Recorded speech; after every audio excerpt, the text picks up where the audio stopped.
Merci de nous rejoindre pour ce nouveau numéro d'Hebdo Santé sur Medi 1.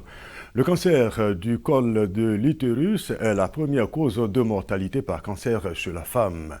Cependant, un vaccin existe et pourrait mettre fin à des centaines de milliers de décès inutiles. Alors, pourquoi faut-il vacciner le plus tôt possible? Qui vacciner et à quel moment?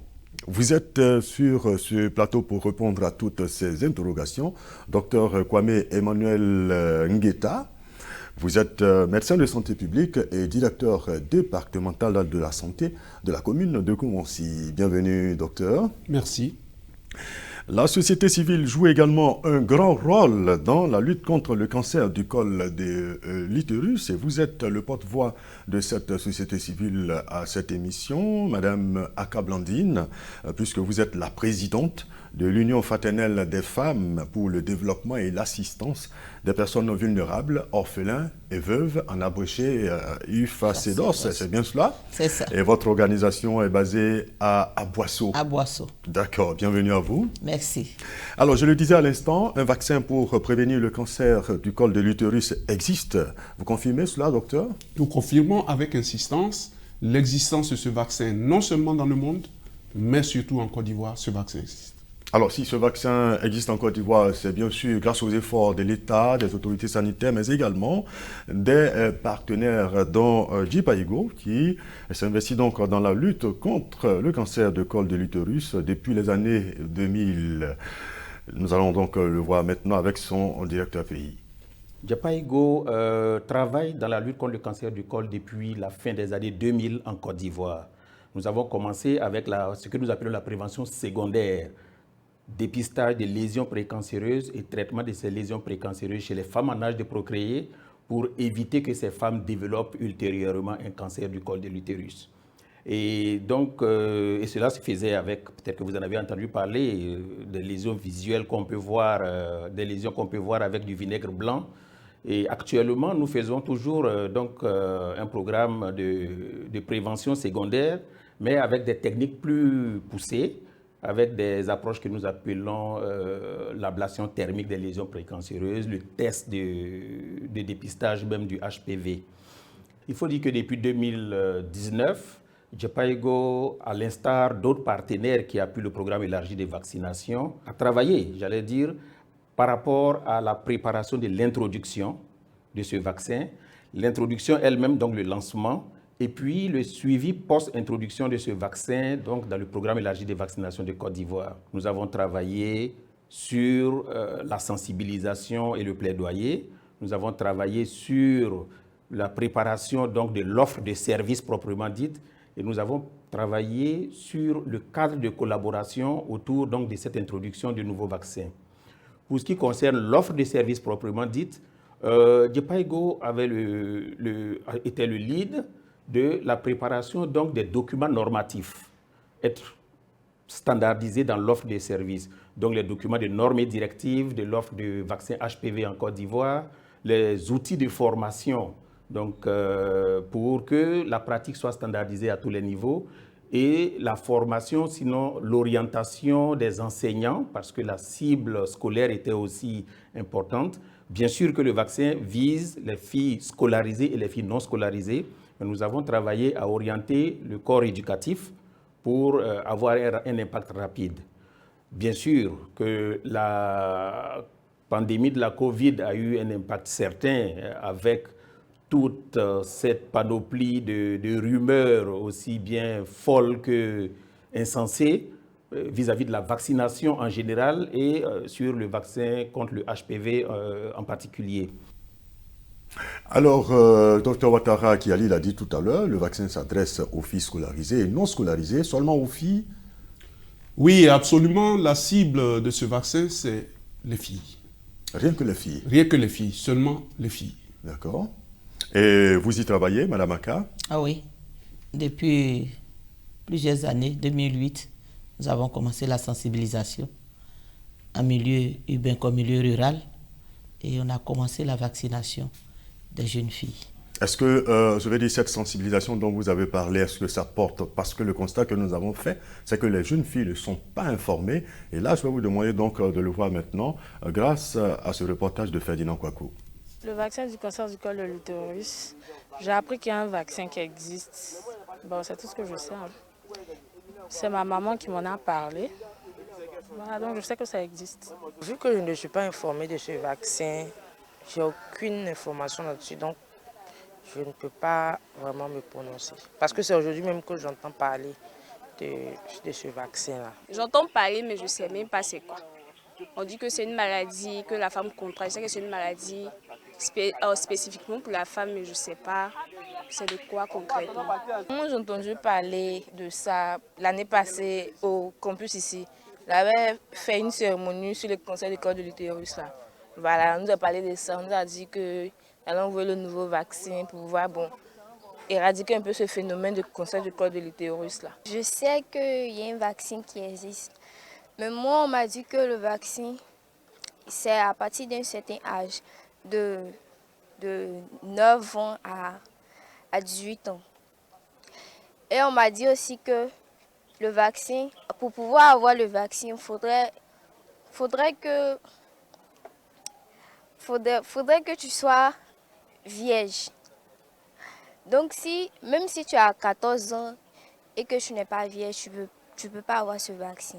C'est qu'il existe que ce vaccin-là a été développé d'abord en France en 2006 et que ça se nomme vaccin garde d'asile. Et puis les doses affectées selon les tranches d'âge. Je n'ai pas encore fait. Je n'ai même pas encore fait de consultation aussi. Moi, je sais que ce sont les femmes même qui ont déjà enfanté ou bien qui ont déjà eu des rapports sexuels, vraiment trucs qui contractent cette maladie-là. Voilà, pour une fille vierge, elle ne peut pas avoir cette maladie. C'est l'information que moi j'ai reçue de la maladie. Ça m'inquiète parce que souvent on a les petites douleurs bas, on te dit que ça fait partie des symptômes aussi, mais comme on n'a pas les moyens pour aller faire là, c'est pour ça. Madame Aka, au vu de tout ça, est-ce qu'on peut dire que les jeunes filles sont informées non seulement de la maladie et du vaccin? Bon, on essaie de faire ce qu'on peut, mais la grande partie revient à nos mamans parce qu'elles sont sensibilisées, elles sont au courant. Parce que nous, on a fait, au niveau de l'ONG, on a fait presque le tour de la Côte d'Ivoire, dans les grandes villes comme dans les campements, pour informer les mamans.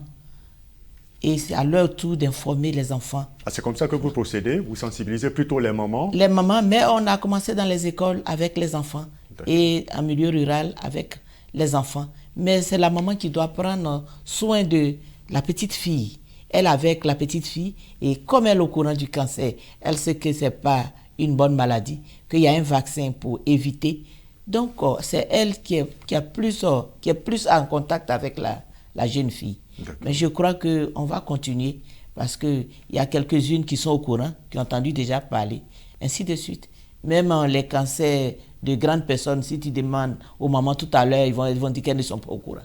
Or, quand on demande à dépister les mamans du cancer, elles ne viennent pas. Elles sont réticentes, elles ont peur. Si on découvre, c'est pas bon, mais il faut qu'on découvre, il faut qu'on sache de quoi tu souffres. C'est mieux que tu saches que de mourir dans l'ignorance. D'accord. Donc pour moi, on continue la sensibilisation jusqu'à ce que tout le monde se fasse dépister et les enfants, les jeunes filles se fassent vacciner. On verra tout à l'heure comment est-ce qu'il faut donc lever toutes ces barrières, les influences et tout ça. On verra quelles sont les stratégies à mener pour certainement. Alors je voudrais vous poser la question de savoir, on parle de la jeune fille, c'est à quel âge, mais je vais laisser donc le soin à ces jeunes filles elles-mêmes qui vont vous poser une série de questions, docteur Kwame. On écoute. Bonjour docteur, moi j'aimerais savoir le vaccin. Combien est-ce que ça coûte? Est-ce que c'est gratuit? Et puis, où est-ce qu'on le fait? Le vaccin sert à quoi? Ça sert à quoi? Pourquoi si tu n'es pas vierge, tu ne peux pas faire le vaccin? Bonjour docteur, j'aimerais savoir d'abord à quel âge on peut constater qu'on a ça. Quels sont les premiers signes d'abord qu'on peut avoir? Je ne sais pas comment il dit. quels sont les premiers signes qu'on peut constater, on peut remarquer pour dire qu'on a ça aussi. Et puis le vaccin qu'ils vont faire, qu'est-ce qui prouve que bon, ça serait, je ne sais pas comment il dit, ça serait vraiment efficace. Bonjour docteur, puis-je savoir les inconvénients, les bienfaits et les méfaits de ce vaccin contre le cancer du col de l'utérus? Bonjour docteur, je voulais savoir si on fait le vaccin, est-ce qu'on risque de contracter en fait le cancer du col de l'utérus? Bonjour docteur. Bon, je veux savoir le vaccin du col de l'utérus, c'est à quoi? Et puis principalement, quelles sont les causes, qu'est-ce qui provoque la maladie du col de l'utérus? Le vaccin, est-ce que ça titre préventif ou bien ça titre, comment dirais-je, à titre curatif? Bonjour docteur. Bon, j'aimerais te poser plusieurs questions parce que moi-même j'ai peur de découvrir si j'ai cette maladie-là. J'aimerais savoir comment on fait pour détecter si on a cette maladie et quelles sont les causes du cancer. Et puis j'aimerais savoir qu'est-ce qu'on peut faire pour freiner cela. Et puis nous qui avons peur d'aller à l'hôpital pour vérifier cela, qu'est-ce que vous pouvez nous conseiller? Parce que vraiment j'ai vraiment peur de découvrir cette maladie-là. Nous qui avons un problème au niveau de nos bas-ventres, souvent je m'inquiète, je ne sais pas si c'est ça ou pas. Donc qu'est-ce qu'il peut nous dire? Et puis j'aimerais savoir aussi, est-ce que les pertes blanches là, c'est aussi en rapport avec le cancer de l'utérus? Bonjour docteur, j'aimerais savoir s'il y a vraiment un vaccin contre le col de l'utérus et qu'est-ce que ce vaccin-là vient faire dans le corps de la femme qui est déjà atteinte de la maladie. Alors certainement, on va commencer avec la dernière question. Déjà, on a déjà dit que le vaccin existe, mais on note comme préoccupation le coût du vaccin, à quoi sert le vaccin, quels sont les avantages donc, du vaccin. Donc voilà un peu quelques questions, Dr Kwame. Oui. Mais je juge les questions extrêmement intéressantes, très pertinentes, intelligibles. On voudrait savoir le coût du vaccin. En effet, le vaccin a un coût. Mais nous ne voulons pas effrayer la population avec les chiffres. Pourquoi? Parce que le vaccin est payé par l'État ivoirien, tant et si bien qu'il revient gratuitement à la population. D'accord. Je redis, ce vaccin est gratuit dans tous les centres de santé de Côte d'Ivoire, puisque l'effort du prix a été supporté par l'État. Donc le vaccin peut se faire dans tous les centres de santé. Dans tous les centres de santé où on pratique la vaccination, vous pouvez avoir accès à ce vaccin. D'accord. Voilà. Et c'est le vaccin HPV, c'est ça, non? C'est le vaccin HPV. HPV, ça veut dire quoi? Vous savez, HPV, c'est un virus, papillomavirus humain. C'est le sigle en anglais, c'est pour ça qu'on commande par human, papillomavirus. D'accord. Voilà. D'accord, donc on poursuit avec la question des jeunes filles. Bien, il y a une jeune fille qui voudrait savoir à quoi sert le vaccin. Le vaccin sert à prévenir le cancer du col. Pourquoi? Le cancer du col est lié à un virus qu'on appelle le papillomavirus humain. Et ce papillomavirus humain se contracte lors des rapports sexuels. C'est une infection sexuellement transmissible. Alors, si vous attrapez ce virus, il reste dans votre organisme, il désorganise le fonctionnement normal de l'endroit où il se trouve, c'est-à-dire au niveau du col de l'utérus, et cela aboutit au cancer. Il y a donc plusieurs facteurs, je profite pour répondre à une autre question qui a été posée, il y a plusieurs facteurs qui contribuent au développement du cancer. Les partenaires multiples, c'est-à-dire une femme qui couche avec plusieurs personnes, ça prédispose à cette infection et plus tard au cancer. Les partenaires multiples donc, et aussi les problèmes d'immunité, c'est-à-dire quand les défenses de l'organisme baissent, cela est favorable aussi au développement du cancer. Et les défenses de l'organisme peuvent baisser à l'occasion d'une infection comme le VIH, qui a pour spécificité de faire baisser, mais aussi les produits éclaircissants qu'on utilise, Souvent, c'est des corticoïdes qu'on utilise pour se rendre clair. Mais sachez, mesdames et messieurs, que ces produits-là peuvent faire baisser l'immunité de l'organisme et puis prédisposer au cancer. Alors, quand on fait le vaccin, avant même le premier rapport sexuel, j'insiste, puisque dès le premier rapport sexuel, vous pouvez être déjà en contact, avoir été déjà en contact avec le virus. À ce moment, le vaccin devient inutile.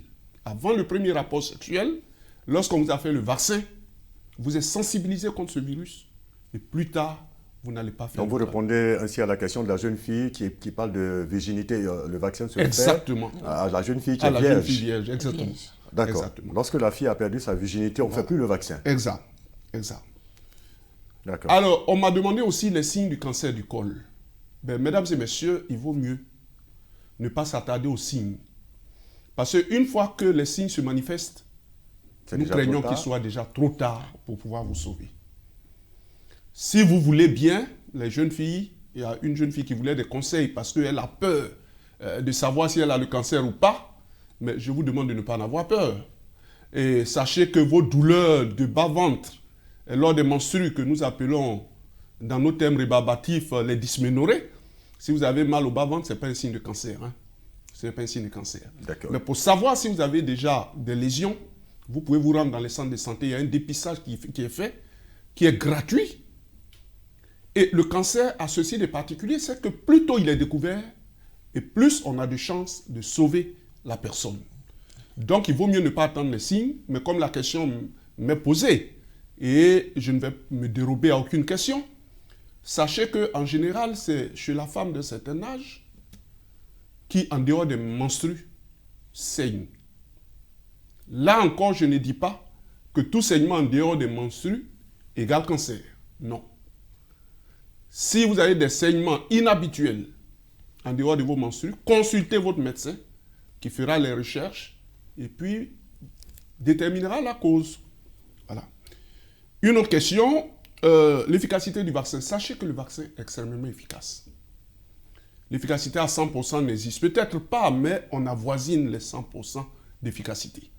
Si c'est fait dans les conditions dont nous avons parlé tantôt, la jeune fille qui n'a jamais eu de rapport sexuel, qui n'a jamais été en contact avec ce fameux papillomavirus, alors le vaccin est extrêmement efficace. Il va vous prévenir de cette infection, donc vous prévenir du cancer plus tard. Alors vous l'avez dit, on contracte ce virus-là par les rapports sexuels. Exact. Donc la jeune fille qui est vierge, oui, on considère qu'elle n'a pas eu contact avec le virus. Exact. Ah, d'accord. Voilà pourquoi cette jeune fille est notre cible dans la vaccination. D'accord. Alors le vaccin, vous avez parlé des conditions. Bien faire le vaccin, comment ça se fait? Une dose, 2 doses, 3 doses? Très bien, très bonne question. Le vaccin se fait en 2 doses. Vous arrivez, on vous fait la première dose, et 6 mois après, on fait le rappel. Avec la première dose, vous n'êtes pas protégé. C'est quand on aura fait le rappel 6 mois après que vous tirez les bénéfices de ce vaccin. Donc, retenons que ces 2 doses espacées de 6 mois. Peu importe l'âge, à 4 ans, on peut le faire, à 6 ans, tant qu'on est vierge. Hein. Chez nous, en Côte d'Ivoire, notre cible, c'est 9 ans. Et ça, c'est un chiffre à retenir. 9 ans. 9 ans, la jeune fille, on dirait même l'enfant, ce n'est pas une jeune fille encore, c'est un enfant de 9 ans, on lui fait le vaccin, c'est notre cible. Qu'il soit scolarisé ou non, il doit bénéficier de ce vaccin. Et ça, nous lançons l'appel à tous les parents, il faut qu'ils adhèrent à la chose. Il y a trop de rumeurs, mais nous autres qui avons fait, excusez-moi, l'école des Blancs, on ne peut pas accepter que quelqu'un quitte son pays pour venir infecter nos parents, nos enfants ici. On n'acceptera pas ça. Si nous vous le conseillons, c'est parce qu'il est bon pour nous. Nous sommes médecins, nous avons des filles, nos filles sont vaccinées. Mais c'est dire que ce vaccin est bon, il est bon pour tous. Il faut le faire. À l'âge de 9 ans, ne cachez pas les filles. Il faut les amener donc. Il faut les amener à la vaccination. D'accord. Voilà. Et vous avez dit que c'est gratuit, hein? J'insiste là-dessus, monsieur le journaliste, pour dire que ce vaccin est gratuit et j'ajoute que ce vaccin est gratuit grâce à l'effort de l'État et ses partenaires. Madame Aka, malgré tout ça, la gratuité, malgré que vous sensibilisez, pourquoi est-ce qu'on n'assiste pas à un taux vraiment considérable de filles vaccinées? Merci. Je dis merci d'abord à la FENOCI qui a permis que je sois ici ce matin. C'est vrai, on fait la sensibilisation, on fait tout, mais l'adhésion n'est pas totale. Que ce soit la maman elle-même et la jeune fille. Parce que si la maman accepte de se faire dépister, tout de suite, elle va faire venir la jeune fille, même sans lui parler, à la faire vacciner. Vous pensez qu'il y a une influence des Oui, c'est les mamans. Parce que si la maman ne conseille pas à sa fille que c'est bon pour elle, c'est elle qui doit convaincre la jeune fille. Nous, on arrive après et puis on parle de ça. Mais si la maman même a peur, parce que si on fait le vaccin à la jeune fille, c'est pour l'empêcher de procréer, parce qu'on est trop nombreux en Côte d'Ivoire, elle ne va pas accepter. Vous trouvez que c'est peine perdue de mener des campagnes même dans les établissements? On le fait dans les établissements, mais il faut que la maman accepte. Parce que les mamans savent qu'on vaccine les enfants dans les établissements. Donc, elles acceptent de parler de vraiment... C'est un problème de communication. Pour que le message passe, pour qu'on facilite la tâche. Alors, quel est le message qu'on doit donc désormais adresser au moment pour qu'elle soit réceptive? Oui, le message qu'on doit adresser, que le cancer est une maladie grave, une maladie silencieuse. Et ça, vous l'avez déjà dit, non? Oui, mais qu'il faut amener la jeune fille à se faire vacciner à partir de 9 ans. Et qu'elle soit d'abord protégée. Il faut qu'elle-même elle empêche d'aller avec les hommes parce qu'elle est petite, parce que les rapports précoces aussi est la cause du cancer du col. Donc il faut amener, sensibiliser la jeune fille de ne pas aller avec les hommes, de rester vierge. Avant, nos mamans nous disaient ça. Reste tranquille, ton heure n'est pas encore arrivée, ton âge ne te permet pas de faire ceci, cela. Il faut que les mamans continuent de sensibiliser parce que c'est elles qui peuvent nous aider. D'accord, docteur. Malgré toutes ces difficultés, quelle est la couverture vaccinale à ce jour grâce donc aux efforts du gouvernement et de vos partenaires, l'UNICEF, JPAIGO, l'OMS? Quelle est la couverture aujourd'hui? La couverture vaccinale, selon les statistiques du programme élargi de vaccination, pour la première dose, ce que nous avons arrêté en février, la première dose, nous sommes à 45% et la deuxième dose à 13%. Ce qui est faible. Nous, notre objectif, c'est 80%. 80%. Et pour y arriver à 80%, selon vous, qu'est-ce qu'il faut faire? Ce qu'il faut faire, c'est la sensibilisation. Je me félicite que les médias s'impliquent dans la sensibilisation. Nous sommes des acteurs de terrain. Autant que faire se peut, nous nous promenons d'école en école pour pouvoir sensibiliser les gens. Est-ce que vous ne pensez pas qu'il faut mettre en avant les conséquences? Si toutefois la jeune fille n'est pas vaccinée, est-ce qu'il ne faut pas mettre en avant les conséquences pour la jeune fille qui n'a pas été vaccinée? C'est exactement ce que nous faisons. Mais croyez-moi, nous avons été victimes de la pandémie du Covid qui a secoué le monde entier, qui a ébranlé tous les systèmes sanitaires. Ça fait qu'aujourd'hui, les parents ne sont pas réceptifs au vaccin. Lorsque vous allez les vacciner, les gens ont l'impression que c'est des virus de Covid qu'on vient donner aux gens. Il n'en est rien. Il n'en est absolument rien. N'ayez pas peur. Écoutez, et le fait de se fier, de prendre ces rumeurs en considération, je le regrette. De vous dire qu'actuellement, il y a des résurgences de maladies que nous croyions avoir vaincues, comme la poliomyélite. Nous assistons aujourd'hui à une épidémie de rougeole parce que les mères ne font plus vacciner les enfants. Et c'est une catastrophe.